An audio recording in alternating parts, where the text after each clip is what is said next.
Hello everyone. In this video we're going to be taking a look at an article from The Hill. It was published on August 22nd. It's from former Rep. Steve Israel, a Democrat from New York. And I just got to say, I can't believe The Hill has been publishing all this like anti-Trump leftist, crap lately. It's fucking hilarious. They are so Trump deranged that they published an article or an opinion piece from Steve Israel that says Joe Biden is the best hope for the Democratic Party in 2020. Creepy Uncle Joe is supposedly the best hope for the Democratic Party in 2020? Well then, the Democrat Party is screwed. And that's putting it nicely. That is an understatement, actually. If Creepy Uncle Joe, the man who is hours upon, I think it's like hours at this point, of footage of him inappropriately touching women and young girls at public appearances and such, to where they're all creeped out, and you get this little girl just standing there with her arms pulled into herself, and she's all freaked out, and she's frozen and doesn't know what the fuck to do, and Creepy Uncle Joe's sniffing her hair and talking in her ear. I mean, when you got that shit going on, to say he's the best hope for the Democrat Party is not saying much for the Democrat Party. 10 weeks away from a midterm election that will determine whether Donald Trump faces a Congress of sharp oversight or blind obedience. Let's leapfrog ahead to 2020, because it's never too early to contemplate the fate of the nation. Well, here's the thing. A Republican-controlled House and Senate is not going to blindly follow Trump. You have a lot of neocons in there that are entrenched. You have never-Trumpers that are in there that are entrenched. So to try to claim that if Republicans take control, they're just going to rubber stamp his shit is fucking hilarious. Should the Democratic Party nominate someone like Bernie Sanders or Elizabeth Warren, or groom a younger candidate, or a candidate reflecting a certain diversity, geography, ideology? Here's a novel concept. Stop ruminating over too old or too young, too left or too right, and focus on picking a nominee with the best chance of beating Trump.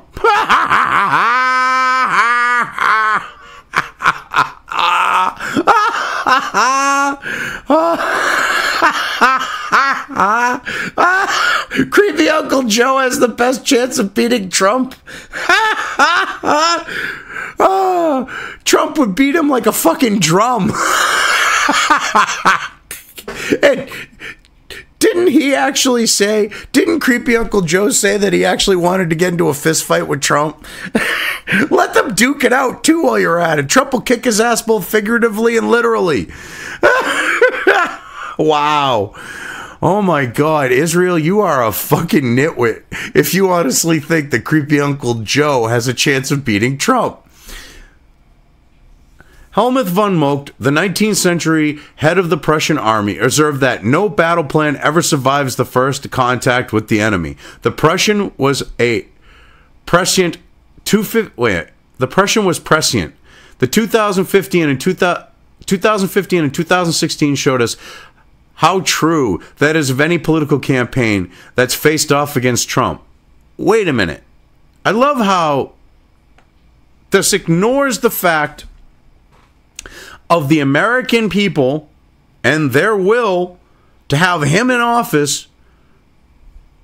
I mean, to me, yes, for some it was the lesser of two evils, or, something along those lines. But it was the will of the American people, and that's being ignored here with what he's trying to say. Because it's like, oh, well, it was Trump. No, it was the American people. They didn't like what you fucking had to offer with Hillary Clinton, or your platform, or the platform she ran on, or the platform of the Democrats that were running at the same time as her. Which is exactly why Joe Biden may be the best of the bunch. Yeah, okay. When I chaired the Democratic Congressional Campaign Committee, I'd brief President Obama and Vice President Biden on House races. Obama would process the information in studious manner, nodding as he leafed through my presentation deck. Biden would spread his knees and pitch forward as if diving into the data. Oh, wow.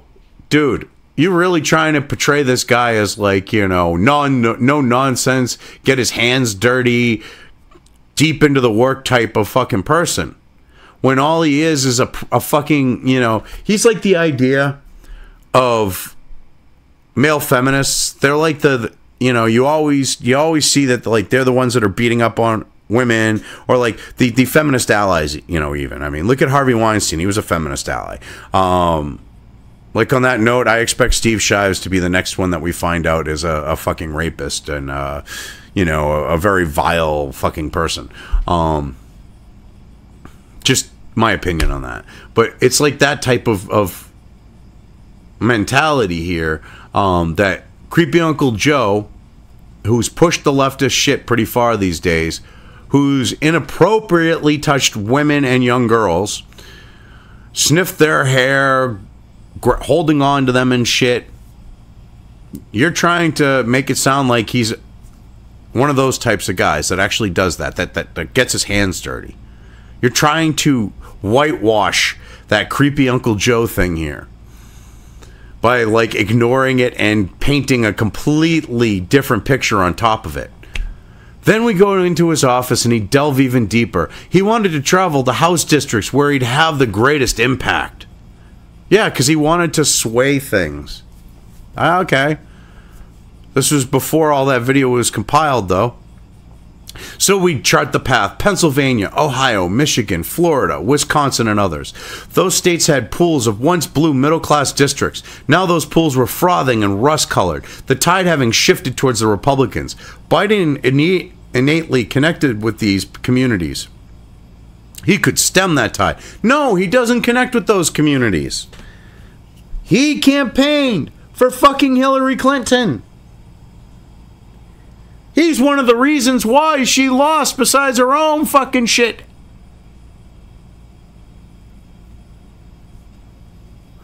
Their neighborhoods, factories, downtowns have been buffeted by automation, globalization, and an increasingly marginalized middle class. No. Their neighborhoods, factories, downtowns, and all that were fucked over by Bill and Hillary Clinton making fucking deals with the Chinese that they made hundreds upon hundreds of millions of dollars off of to give China favorable nation status that their corporate buddies could then exploit and offshore everything there while handing over their intellectual property as part of the quote-unquote trade deals that were actually illegal treaties that Congress never ratified. Okay? Hand over their intellectual property because of those illegal treaties. Because they were required to. So let's get the facts straight. But see, you don't want to talk about that fact, that it was the Democrats that destroyed those neighborhoods, those factories, those downtowns, and shipped everything to China and created the globalization situation in the United States and marginalized the middle class while going, vote for us, vote for us, vote for us. You're sleazy. And watch. The fact that Donald Trump saw this and called you out on it and said, look, I'm going to try to straighten it out, you're going to try to make it sound like that's a bad thing. In these places, Donald Trump tapped into voter anxieties destructively, summoning people to fear with a dog whistle. No, he said, I'm going to bring back jobs. I'm going to bring back manufacturing. I'm going to improve the economy. That is not doing a dog whistle. That is stating what he's going to do. And so far, he's accomplished it. But Biden's Genesis story, that narrative explaining who he is, where he came from, and what he's about is palpable in these places. It's palpable. Dude, who do you think you are? The dude from fucking the second Tron movie, man? It's palpable. Are you like literally like, you know, acting like that as you write this? Trump scares out his vote. Wow. Trump scares out his vote by lying, conniving, mocking, blaming, dividing. No. Trump gets people to vote for him by stating things that you don't like, inconvenient truths and fact, by calling out you shitbags for what you've done, by calling out the legacy media for lying to the American people. That's how he gets the votes. By doing things that people want to see done. Biden turns out his vote with authenticity and dignity.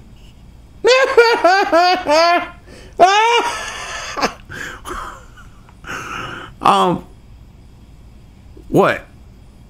What authenticity does he have? Because authentically, he is a pervert, and there's no dignity to that. When there's footage of you doing creepy, disgusting shit to women that should not be done, like holding on to them going,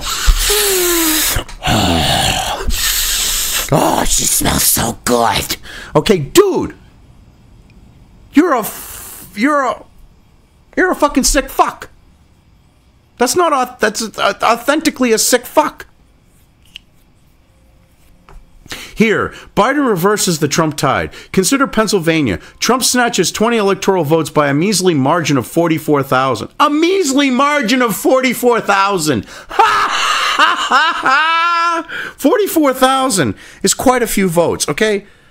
100 votes, 1,000 votes, 5,000 votes. That might be considered a measly margin. 44,000 is a comfortable lead. It doesn't matter if there's 1 million voters or 100,000 voters or 500,000 voters or 10 million voters. 44,000 is a comfortable lead, no matter how you try to frame it. The day before the election, he held a rally in Scranton, proclaiming, They saw we're tied in Pennsylvania. I don't think so. I think we're going to blow them out tomorrow. It ended up being a virtual tie statewide, but a Trump blowout in the northeast and central parts of the state. Well, so, wait a minute. He actually went there, shaked babies, kissed hands, boom, rallied the people to vote for him, and you're trying to make it sound like that's a bad thing to be doing? That he was doing something bad? What do you think? People in Pennsylvania, in coal country and steel country there, they should just vote for you? Because it's a fucking working class town? Or it was until you guys destroyed that? Because that's why they voted for Trump. Because they woke up and realized, you Democrats fucked them. You bent them over with no Vaseline, and you took a baseball bat and fucked them with the fat end.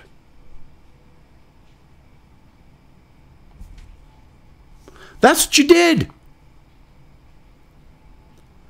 They realized that, and they said, well, we ain't voting for you.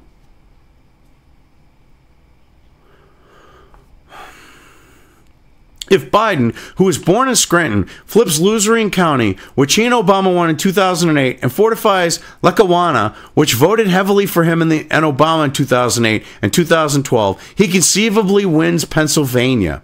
I love how they're talking, years ago. I mean, we're talking at a point it's going to be 12 years. Or 10 years, respectively. Or 8 years. It'll be 12 years and 8 years. I don't know why I said 10.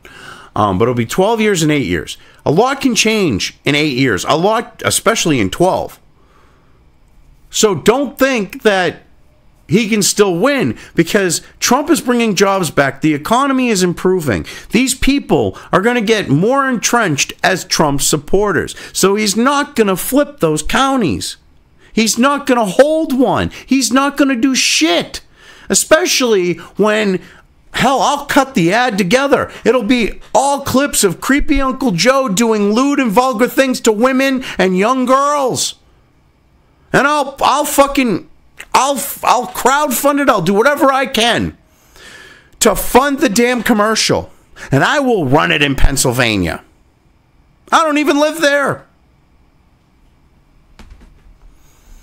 That ain't gonna help you now, would it? Oh, wait. Then they'll claim I'm a Russian and I'm doing interference. I mean, they said that Hillary would conceivably win all these fucking places that she lost to Trump by, like, a landslide, by getting bitch slapped.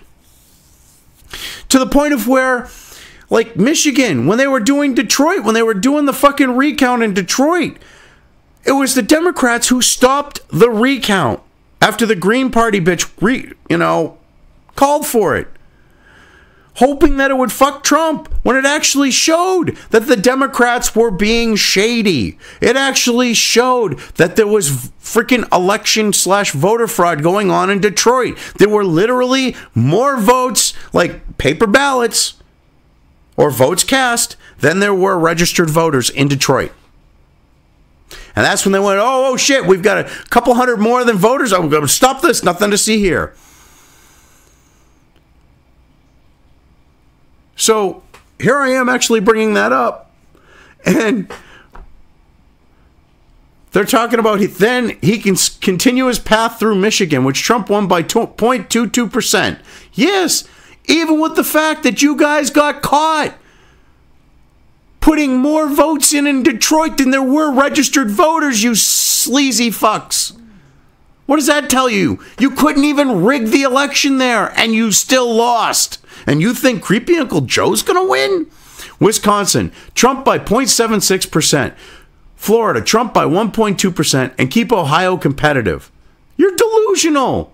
Israel, dude, you're delusional. Even if Biden doesn't beat Trump in these areas, he forces battle there, distracting the president from trying to reclaim now remorseful voters who gave him the benefit of the doubt in 2016.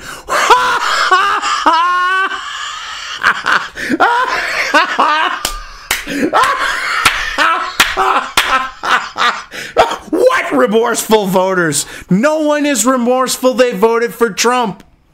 No one is. What slight, minute fraction of a percentage there may be ain't gonna swing shit in your favor. Oh my God.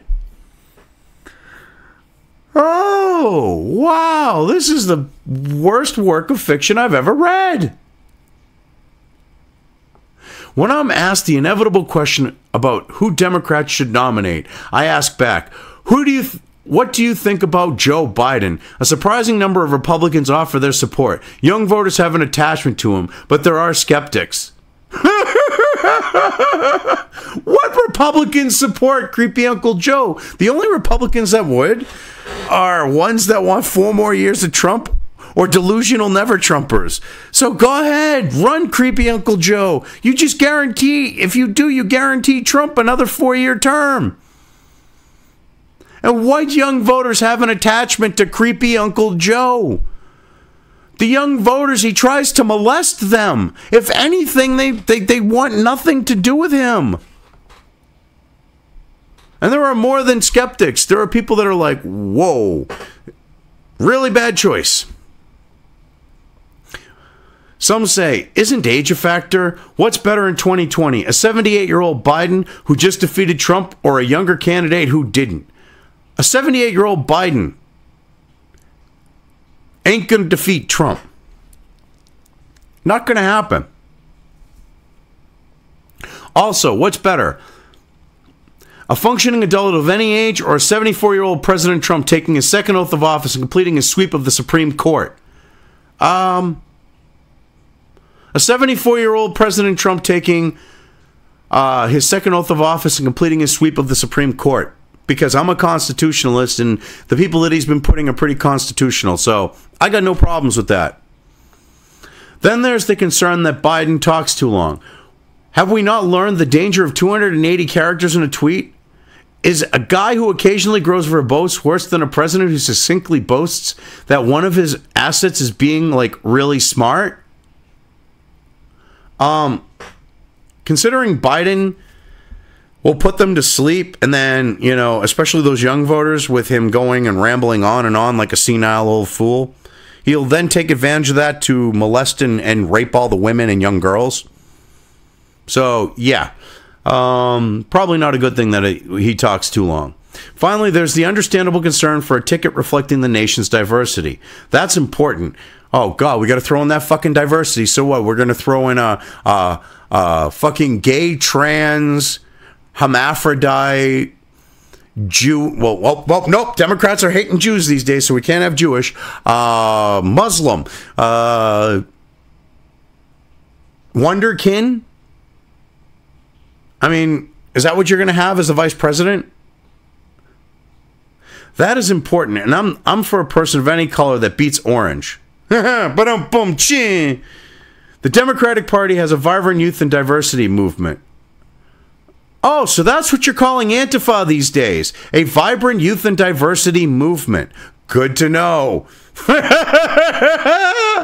There's a critical place for them, both now and in the future. Yeah, as your fucking militant thugs beating up those who dare go out of line of the fucking political thought and speaking of the Democratic ideology, of the cultural Marxist ideology.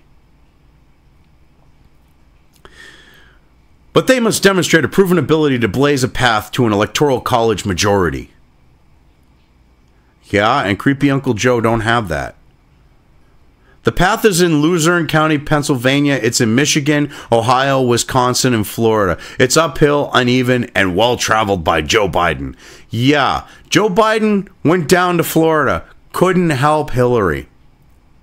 Didn't he go to Wisconsin too? I think so. Didn't help her. Ohio? No. Michigan? Even with you guys stuffing the ballot box beyond belief in Detroit. I mean, to the point of where there was a cover-up, a blatant cover-up. You can go look this up. There were more votes cast, and they stopped before counting all of the ballots. Then there were actual voters, and there was like hundreds upon hundreds upon hundreds of votes left to be tallied. And they stuffed the shit out of the ballot boxes in Detroit. And Trump still won there. So these people actually believe. I mean, Israel's either trying to push this narrative and hope it'll become true, or he actually believes this. And either way, that being the case, you really have to wonder how far the Trump derangement syndrome, the being upset that you lost an election, the deleterious effects of the self-inflicted stress and worrying and delusions of Trump being in office that are being created by their minds. You have to wonder what type of toll that has to take for Israel here to actually try to push this thing that creepy Uncle Joe is the best hope for the Democratic Party, and the Hill, with their Trump derangement, thinking this would be a good thing to actually publish. Now, this is something that I would expect to read on, say, The Onion. Creepy Uncle Joe is the best. And I mean, the title would probably, be Creepy Uncle Joe is the best hope for the Democratic Party. But it's honestly something I would expect to read on The Onion. I mean, it's ridiculous. But anyway, I've covered this well enough. I'm just going to leave things here.